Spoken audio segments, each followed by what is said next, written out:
This is Novel Marketing, the show for novelists who aren't necessarily fond of marketing, but still want to become best-selling authors. Episode 168. I'm Thomas Umstattd Jr. I'm James L. Rubart, but you can call me Jim. And in this episode, we have a special crossover with my new podcast. As some of you know, I've launched a new podcast called The Christian Publishing Show. It's a podcast that explores everything about Christian publishing, from writing to marketing to getting an agent and an editor. And one of my guests on that podcast was our very own James L. Rubart. And as I got his story of going from rejected to becoming a best-selling author, I realized we have never shared his story on novel marketing. We've been doing novel marketing for 5 years, and we've never told you the origin story of James L. Rubart, where he started off as an awkward high schooler, as did we all. So anyway, we're about to roll that interview on this other show, so you're about to hear another intro.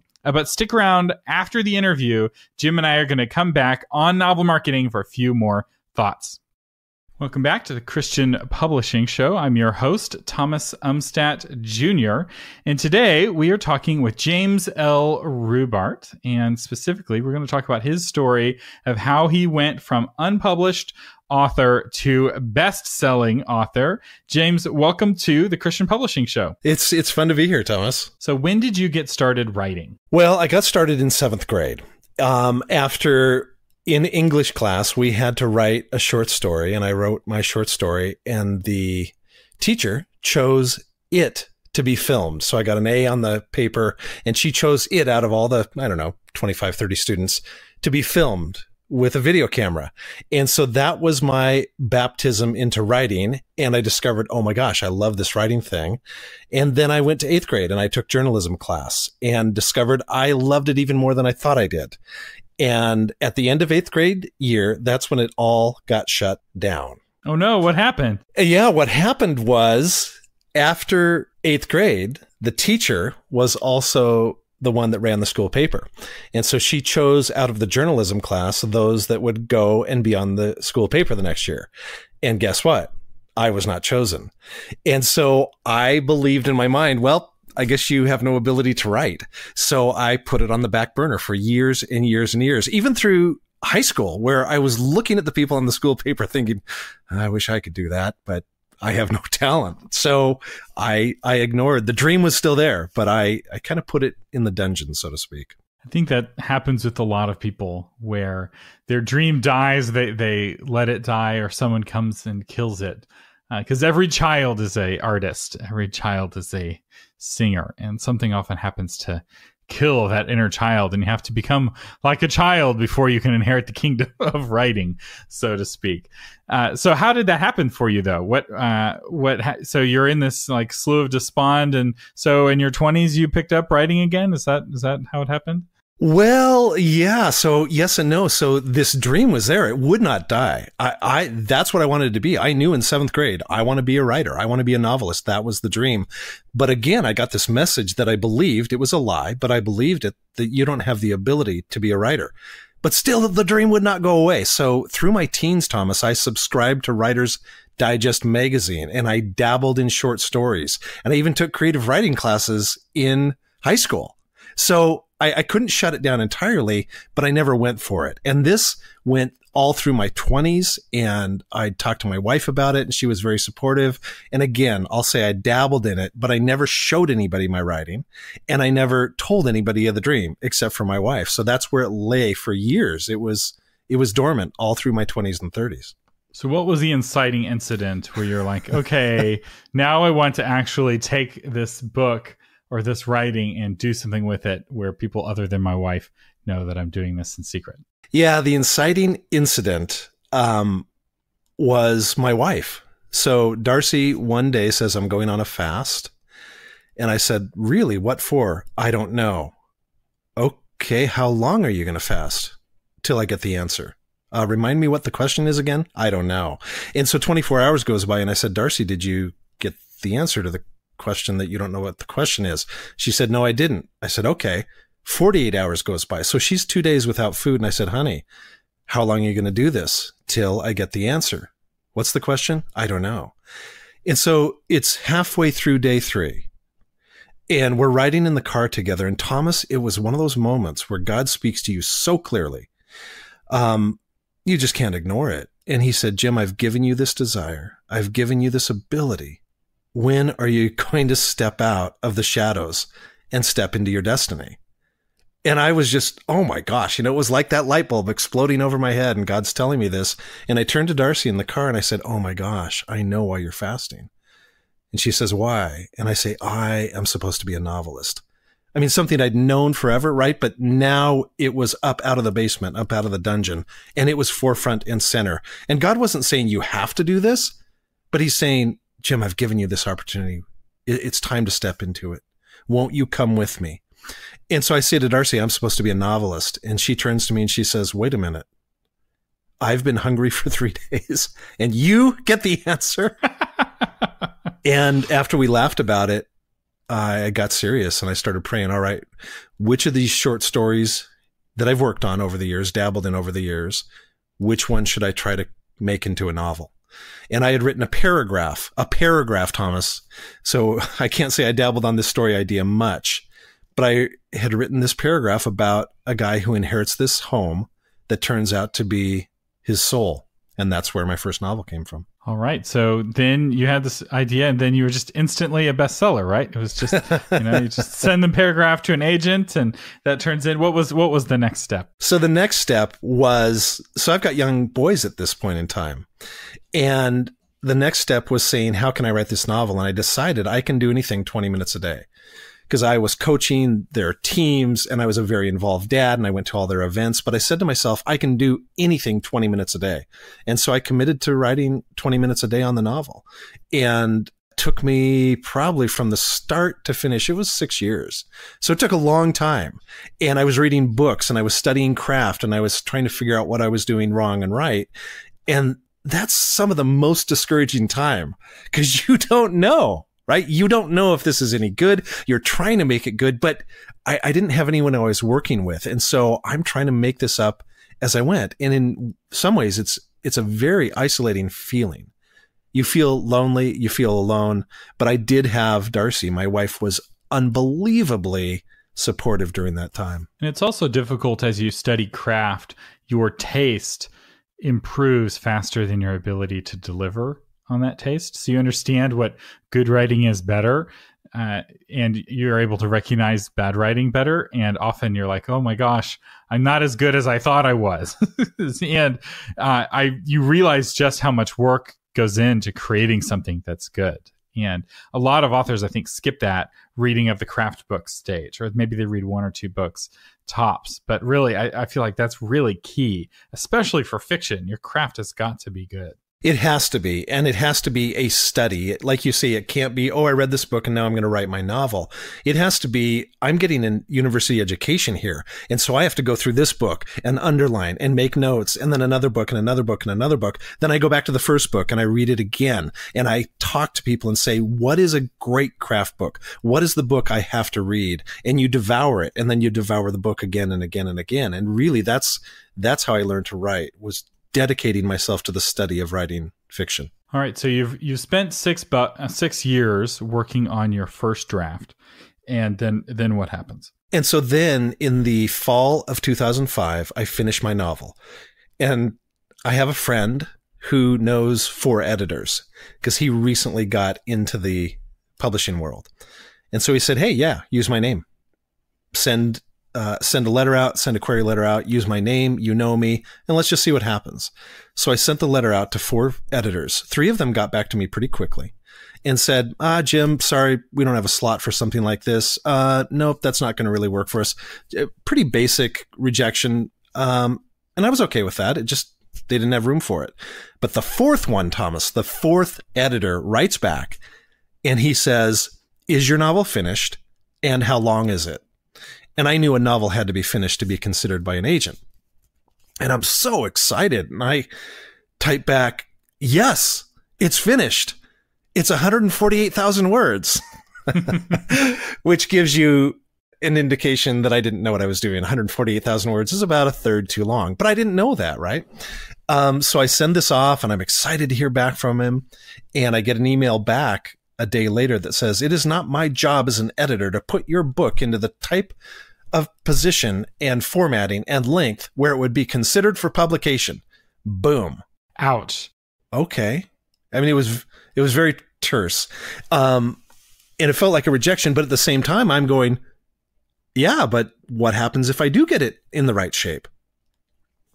And so I wrote back and I said, if I can get the word count to where it needs to be, is this something you would consider? I get an email back the same day.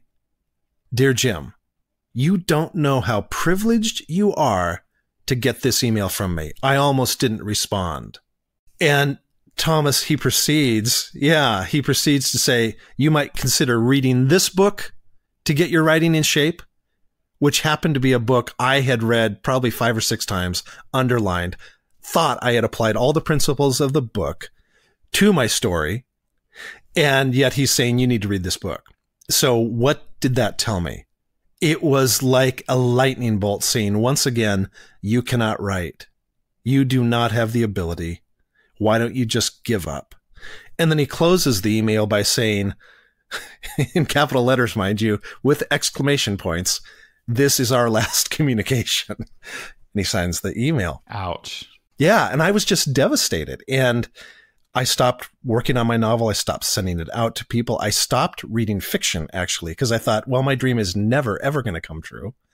So I might as well just stop right there and be done with it. Wow. So I can't imagine how discouraging that is, because you've been working on this for 6 years actively after a pretty clear call, right? Like your wife is fasting and like that seems fairly clear. But like I've said on the show before, just because God called the Israelites into the land of Canaan didn't mean that they didn't still have to fight giants once they got there. A lot of people think that God's call means the path is going to be easy. And if the heroes of the faith show us anything, they show us that is not often the case, right? God calling Esther to save the children of Israel didn't mean that it was easy for her to do that. She had to put her life on the line. And yet you did the work, at least you felt like you did, 6 years worth of work, and you still didn't have the results, and you're giving up. So what happened next? How did you get out of that dark place? Yeah, so here's what happened next, but I want to touch on something that's subtle, that some of the listeners might have noticed about my story. I didn't send him the manuscript. I just sent him a query letter. Here's why that's important. When he writes back to me and he says, "You might consider reading this book," I believe the lie that I can't write. But what is he judging that on? Well, he wasn't judging me. He was actually, I think, in his mind, trying to be helpful to me. In other words, he had not read my manuscript, so he didn't know if my writing was good or not. But I assumed that he was talking about my manuscript. See how subtle that is? And see how I started to believe the lie. And I think on this writing journey, we are so sensitive. When we start out, our skin is tissue paper thin.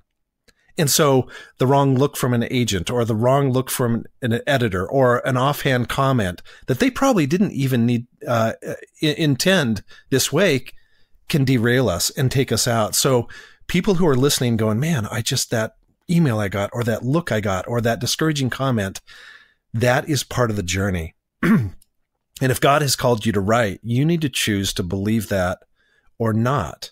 And that's one of the things about the writing journey that has become so clear to me. And it took a while for this to become clear to me. But Thomas, it is not about the writing. In other words, God wanted to do a work in me, and he has taught me through those specific instances not to believe the lie so quickly, to step back, to take time with the Lord and go, "Lord, what are you teaching me through this? How are you shaping and molding me? How are you making me more like your son through this suffering?" And if we take that attitude, rather than, "I have this dream and I need to be published and God's going to publish me." No, wait a minute. It's much deeper than that. It is what he is doing in your heart and your spirit and your soul.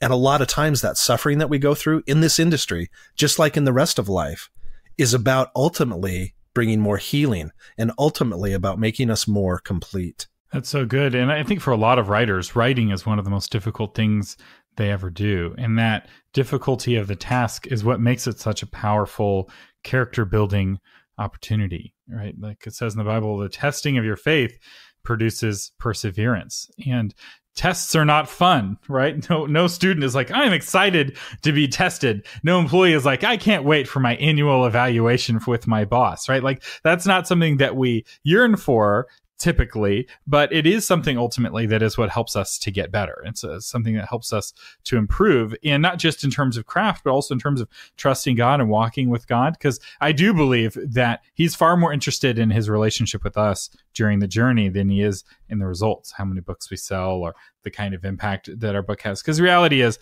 there are a lot of Christian books that come out, and he can use any of those books to help people.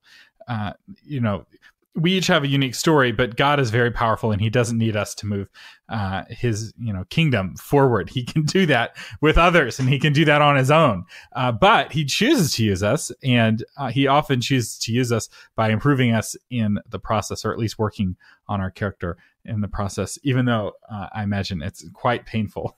Quite painful. It definitely has been in my life when I've gone through those kinds of seasons. So what happens next in your story? So what happens next is I'm devastated. My wife continues to say, what are you doing in your book? Are you working on your book? No, I'm not, honey.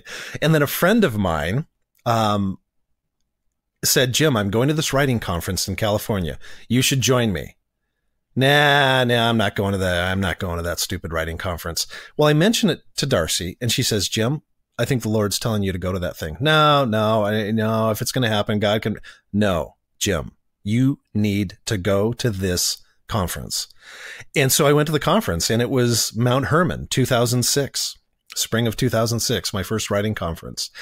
And Thomas, I get there and I feel like I've come home. I feel like, oh my gosh, this is exactly where I'm supposed to be. And I had a bunch of meetings with editors and agents. And I think 4 out of the 5 editors I sat down with said, send me the manuscript. And a bunch of the agents did as well. But here's the thing that was a game changer for me. At Mount Hermon, you can send in your manuscript ahead of time to be evaluated. And I chose to send it to an editor and an agent. And the agent I sent it to was a gentleman named Steve Lobby. I've heard of him. I think his agency sponsors this podcast, as a matter of fact, or presents this podcast, I should say. He does. Yes, indeed. And so I sent my manuscript to Steve, and you pick it up, I think, on Saturday morning and see if they were interested or not. And Steve, I didn't even know I thought he was going to say yes or no, but he took the time to write a note. And the note started off, Dear Jim, you're a good writer, and then he goes through to talk about these things that I could improve, what he didn't like, and this kind of thing. But Thomas, that one line, you are a good writer, was, oh my gosh, I can write. I'm not just a hack. There's some talent or ability here. And something as simple as that was incredibly encouraging to me. And this is your first encouragement really from an industry professional in what, 6 years, 7 years? Ever, I think. Yeah. So, but you'd been actively working on your book for 6+ years and gotten nothing but negative feedback on it for 6+ years. And ultimately you get a letter that is mostly criticism, but it has one sentence. It's like you got your first sentence of positive feedback. What a great way to see it that way, instead of focusing on the rest of the letter of like, oh my gosh, he has so many corrections, but to focus on that one sentence at the beginning. Yeah. All those kids on American Idol who thought they could sing back in the days when American Idol was a big deal. Everyone else knows they can't sing except them, right? They've deceived themselves. That was me. I was that kid on American Idol. And all I wanted to do is have one of the judges say, yeah, you got some ability. And that's what Steve gave me. He said, yeah, you're a good writer. And I was just, oh my gosh. And so even though Steve rejected the manuscript, that was incredibly encouraging to me. And all these editors and agents showed interest in my work, so that by the time I left Mount Hermon, I was on cloud 9. And I met a gal named Tricia Goyer, who I'm sure a lot of your listeners are familiar with. And Tricia and I and her husband, John, the 3 of us became friends. And Tricia said, Jim, hey, send me your manuscript and I'll give you some critique on it. I'm like, what an incredible offer. And so I sent her my manuscript. She writes back to me very quickly and says, oh my gosh, Jim, this is so good. I'm going to recommend you to my agent. And so I'm like, oh my goodness, this is fantastic. Well, another friend of mine in the industry that ended up getting an agent said, I'll recommend you to my agent. So I sent it to those people. Those people love the manuscript. And then finally, I made a friend, an editor at Mount Hermon, and he said, I'll introduce you to my agent. And so that's why I'm a big believer in conferences, because conferences, oh my gosh, you start to build relationships. And I will say this about conferences. Conferences are not about meeting editors and agents and getting contracts. Conferences are about relationships. It's about relationships. And honestly, I went into Mount Hermon knowing nothing. I was so, water was still coming out from behind the ears in gushes. I just wanted to make friendships. I just wanted to build relationships. I just wanted to understand what this industry is about. And that ended up happening. And so the editor that rejected my manuscript at Mount Hermon, he ended up becoming an agent later on that summer, and he ended up signing me. And that's summer of 2006. Now, here's what's interesting, Thomas. He took my manuscript, which was Rooms, was this first novel that I had written, and he shopped it to everyone. And everyone said, well, this guy can write, but what the heck do we do with this weird book? Wait, it does not fit in any genre. What do we do with it? We can't publish it. And here's what's interesting, Thomas. My friends and my family were more upset about the fact that nobody bought the book than me. Because my question again was, can I write? Is there even talent here to go after? And since that question had been answered first by Steve and then by my agent, and then these houses saying, yeah, the guy has ability to write. That's what I really wanted to know. And with that encouragement, I could go forward. And I decided, all right, I'll put that book on the shelf and I'll start writing book number 2. And here's what I've learned over time, Thomas. Talent. I thought, I have to be talented to be able to become a novelist. And what I've realized, and you and I have talked about this many times, is talent is incredibly overrated. What you want is perseverance. Yeah. I mean, and the 3 things that I look for in clients, it's resonant, hustle, and courage. It's not talent because I value that hustle so much more. And there's a saying that the carpenter doesn't just build the house builds the carpenter. And that by making the house, the carpenter becomes a better carpenter. And the same is true with authors. The author doesn't just build the book builds the author. And what you did moving to the second book, I think is a key that our listeners can take away that a lot of people don't do. I think they stay stuck with that first book, when in reality, that first book built you far more than you built it. And if you take all of those skills into a second book, you are starting fresh. You're beginning the book with the skills that you finished the last book on. So it's like your ceiling is now your floor. And suddenly you may have been in the basement with your writing and you fought to get to the bottom floor. But now your feet are actually on solid ground finally, and you can actually start to climb to those heights.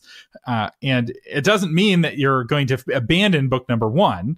But I do think it's wise, especially for novelists, to be willing to put number 1 aside and start working on book number 2. So which book was book number 2? So book number 2 was Book of Days, which actually ended up becoming my second book. Rooms ended up getting, the one that was rejected by everybody, did end up getting published first. And how that happened was I was going to ACFW in the fall of 2007. So about a year after the book had been rejected by everybody. Well, one of the rejections that came back to my agent and myself was from David Webb, the executive director of fiction at B&H. And he essentially said, I was so impressed by Rubart's material, I found myself wishing Andy Andrews had written the book. And what he meant by that is I can't take a chance on an unknown author. If Andy Andrews or Ted Decker had written this, yeah, I'd publish it in a second. But because Jim is unproven, sorry, I can't do that. But there was a PS at the bottom that said, if this book doesn't sell in 6 months, bring it back to me. And so being a marketing guy, I set up an appointment with David Webb at the ACFW conference a year later. And so I walk in, I sit down, I don't introduce myself. I just say, hello, David, would you mind if I read you an email? And he said, puzzled look on his face, sure. And I read his own email back to him. So you don't assume that he remembers who you are or that he remembers the email. Right. But I want to make this impression with, remember who I am? Do you remember this manuscript? You said this. And so he gets this smile on his face after I'm done. And he says, oh my gosh, you're the one that wrote Rooms. And I said, yeah. He said, I've read 200 manuscripts since I read yours. Wow. And yours is the one I can't get out of my head. Let's take another shot at it. And I said, sounds good to me. So we took another shot at it, took it back to committee, and the book ended up selling. And then it went on to become a best-selling book.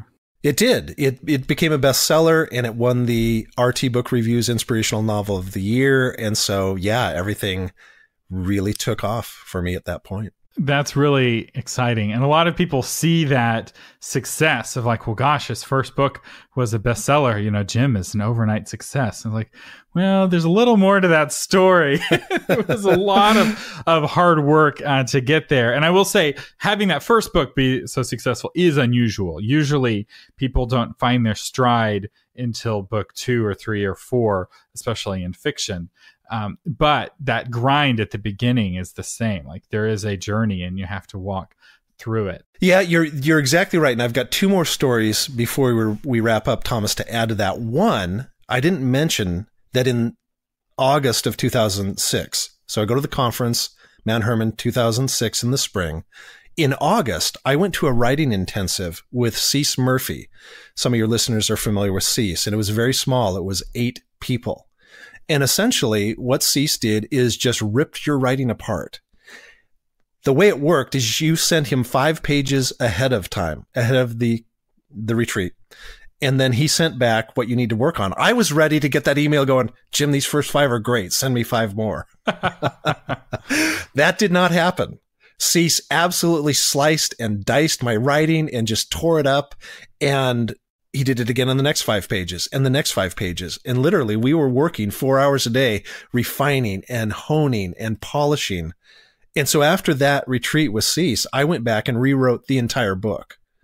And that was hard work because I realized all these lessons I thought I had learned, I needed to learn to a greater degree. And so to your point, there was tremendous hard work that went into that book. And Cease Murphy is somebody who you should know. If you haven't heard of him, he is kind of the secret brains behind Christian publishing. He's ghostwritten, I think, over 100 books, and far more books than that. He's had a hand in, like Rooms, where he's not on the cover. It's not like with Cease Murphy, because it's not like he ghostwrote the book. He gave you feedback on a few pages, but that inspired your whole writing style ever since then. And almost every writer I feel like who's been successful has been touched in some way by Cease Murphy, either going to a conference that he helped sponsor or something else. He's kind of retired now, but he's like the godfather in many ways of Christian publishing. And we actually have a course of his on the Christian Publishing Institute, Christian Writers Institute. Well worth listening to. All right. And you said you had another final story before we close? Yeah, I'd just like to close with this story. So I get a contract in summer of 2008. 2009, the summer of 2009, May of 2009, there's a writing conference in Seattle, and I'm on the board of directors for this writing conference. The conference director sends out an email and says, hey, agents and editors are coming into SeaTac Airport. Would any of you be willing to volunteer to pick 1 or 2 of them up? I see the list of names of the editors and agents coming in. And you know where this is going, Thomas. One of the names was the editor that so brutally rejected me 3 years earlier. Yeah.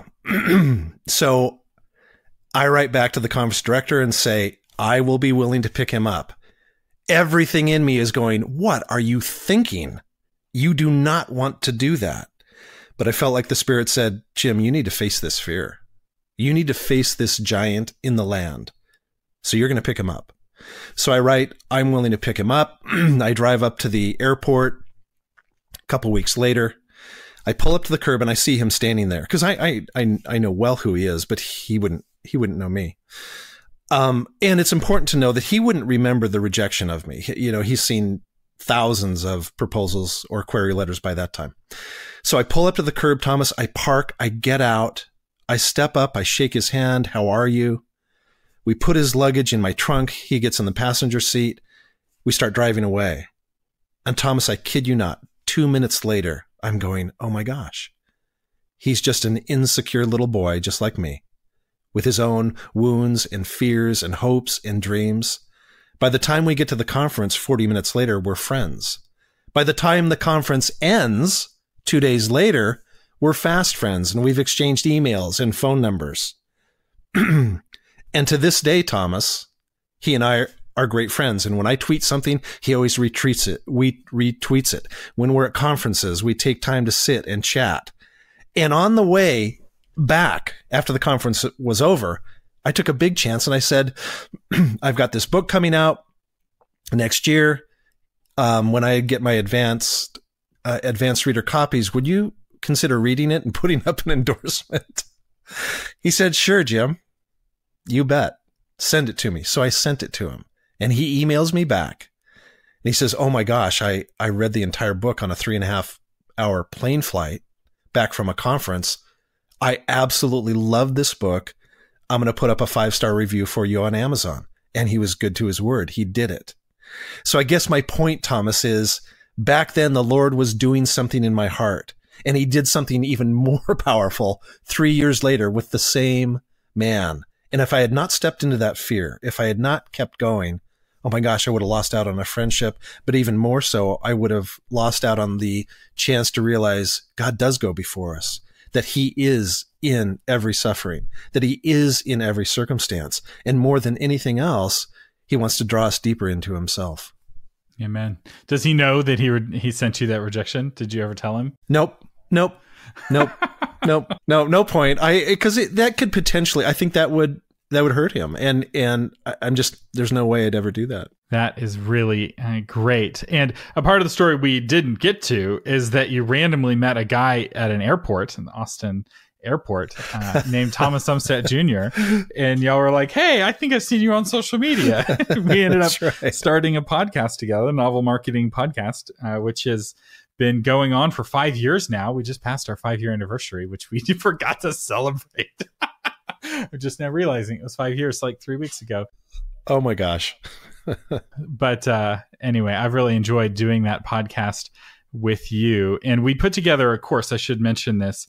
It's the 5-year plan to becoming a best-selling author, where it's kind of Jim and I sitting down and going through a lot of the books that he had to read and sometimes reread, and a lot of the lessons he learned the hard way. We try to make it easier for those coming behind. And you can find out more about that at novelmarketing.com. Jim, where can our listeners find out more about you? So best place to find out more about me is at my website, jameslrubart.com. And the best place to email me is jameslrubart@gmail.com. And I've got something kind of fun, Thomas. For anybody that emails me, I will send you a song that I wrote that was inspired by my novel Rooms. I went down to Tacoma, and with my nephew, we actually created a song that kind of came out of the book. So if you want to email me and say, Jim, send me the song, I'd be happy to send that song along to you. Awesome. Jim, thank you so much for coming on my other podcast to be one of my very first guests. You are welcome. And for those of you listening, there's a good chance that you have friends who are writers, and you may have never heard their stories. You may be surprised by what you learn when you ask for their stories. Yeah, you know, telling each other your stories can be inspiring. It can be encouraging. It absolutely will build deeper relationships. And a lot of times, some of the stories in there, stories within the stories, are actually quite humorous as well. So we encourage you in the next couple of weeks, hear the whole story from a writer friend of yours and tell them your whole story. This episode has been brought to you by the 5-year plan to become a best-selling author. If you've been listening to our podcast, you're familiar with this plan, and you have now about 2 weeks before the price is going to go up. So we mentioned it on the course. We do recommend that you check it out. If you are feeling lost in your publishing journey and you wish you had somebody to hold your hand along this journey, go to novelmarketing.com/courses. You'll be very glad you did. And our featured patron this week is Pathway of Peace, Living in a Growing Relationship with Christ by Cheryl Elton. And essentially, it's how to heal from broken relational patterns so you can choose safer friends going forward. You can evaluate when it's time to press into a friendship or let a friendship go. And we'll have links in the show notes where you can go and check out that book in more detail. So, Jim, that's the end of the year almost. Do you have any cool plans for New Year's Eve? I think Darcy and I are going to do the same thing we did last year, which was to go to bed at 9 o'clock and get a good night's sleep. You're becoming an old man, Jim. You're becoming an old man. Oh, I know. I know. I heard a story. Somebody talked about this epic conspiracy that their parents played by changing all of the clocks, moving them 3 hours back or 3 hours forward, so that all of their kids thought it was midnight and they were experiencing New Year's Eve, but it was really 9 o'clock. And now that we have a small one, I'm not sure what my plans are going to be. We have this is my first New Year's with a baby, so we'll have to figure it out. There's a football game that night. My wife's alma mater is in a bowl game, so who knows? Maybe we'll watch that. But for those of you thinking about New Year's resolutions, there's something I wanted to shout out, and we'll have a link to this in the show notes. But this really cool 10-second test you take. It's called the Health, Wealth, Love Test, and it helps you know what to focus your New Year's priorities on. And it's really cool. It's got these little sliders, so you can, how good is your health, how good is your wealth, how good is your love, and it gives you a happiness score at the end. And it's just a helpful tool. I thought it was fun. It takes 10 seconds to do. You don't have to sign up for anything. And it's by the copywriting course, which by Neville. So anyway, I thought that was cool. I thought I would share it with you of cool things that I found. Jim, have you found anything cool recently? Well, I talked last week about Atomic Habits, loving this book. Another book I got at the same time is called Sacred Rest. Recover your life, renew your energy, restore your sanity. And I love the subtitle of that, Thomas, because a lot of listeners right now are going, oh my gosh, that's me. I need that. And I'm reading this book, I guess, in anticipation of 2019, and I'm not far into it. So my recommendation is based on just the first chapter, but I'm loving it so far because there's a big difference between getting sleep and getting rest. And we typically do not build rest into our schedules. And so this book, I think, is going to promise to do that. So I'm really excited about that. And we'll have a link to that book in the show notes as well. All right. You have been listening to James L. Rubart and Thomas Umstattd Jr. on the Novel Marketing Podcast, sharing a special episode of the Christian Publishing Show, giving you innovative ideas on how to promote yourself and your writing offline, online, and everywhere in between. Thanks for listening.